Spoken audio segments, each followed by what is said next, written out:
12 वर्ष तक तो कुएं में उल्टा लटक लग कर तप किया। उस दौरान केवल 1.25 मन 50 किलोग्राम अन्न खाया था, जो नाम मात्र था। प्रतिदिन 11-12 ग्राम की औसत आती है। शरीर अस्थिपिंजर बन गया था। शेख फरीद कुछ देर कुएं से बाहर लेटता व बैठता था। एक दिन कौ ने उसे मृत जानकर उसकी आंखें खाने के लिए उसके माथे पर बैठ गए। शेष शरीर पर मांस नहीं था। फरीद बोला, हे कौ, आप मेरी 2 आंखें छोड़कर शरीर का सारा मांस खा लो। मैं परमात्मा देखना चाहता हूँ, इसलिए मेरी आंखें छोड़ दो। जब फरीद बोला तो कौवे उड़ गए। शेख फरीद रस्से से पैर बांधकर प्रतिदिन की तरह कुएं में लटक गया। खुदा कबीर जी एक जिंदा बाबा अलखेज के वेश में कुएं पर आए तथा रस्सा पकड़कर फरीद को कुएं से निकालने लगे। शेख फरीद बोला, भाई आप मुझे ना छेड़, तू अपना काम कर, मैं अपना काम कर रहा हूँ। परमात्मा बोले कि आप क्या कर रहे हो? फरीद बोला कि मैं अल्लाह का दर्शन करने के लिए घोर तप कर रहा हूँ। परमात्मा ने कहा कि मैं ही अल्लाह अकबर हूँ। फरीद बोला, भाई मजाक मत कर, अल्लाह तो वेचून निराकार है, वो मानुष रूप में नहीं आता। परमात्मा ने कहा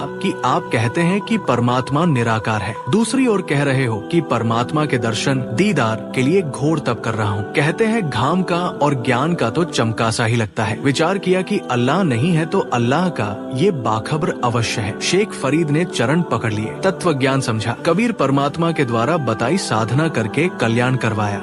नाजरीन, आपने देखा कि शेख फरीद जी ने खुदा को पाने की चाहत के लिए क्या क्या नहीं किया। उनकी संघर्ष भरी दास्तान दांतों तले उंगली दबाने पर मजबूर कर देती है।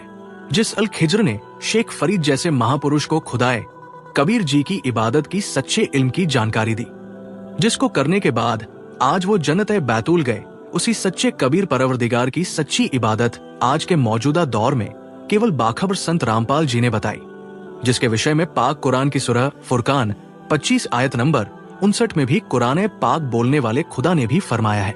नाजरीन, जो सच्ची इबादत हजरत शेख फरीद जी को अल्लाह ताला कबीर जी ने दी थी, वही इबादत मौजूदा समय में उसी खुदा कबीर जी के रसूल बाखबर संत रामपाल जी बता रहे हैं।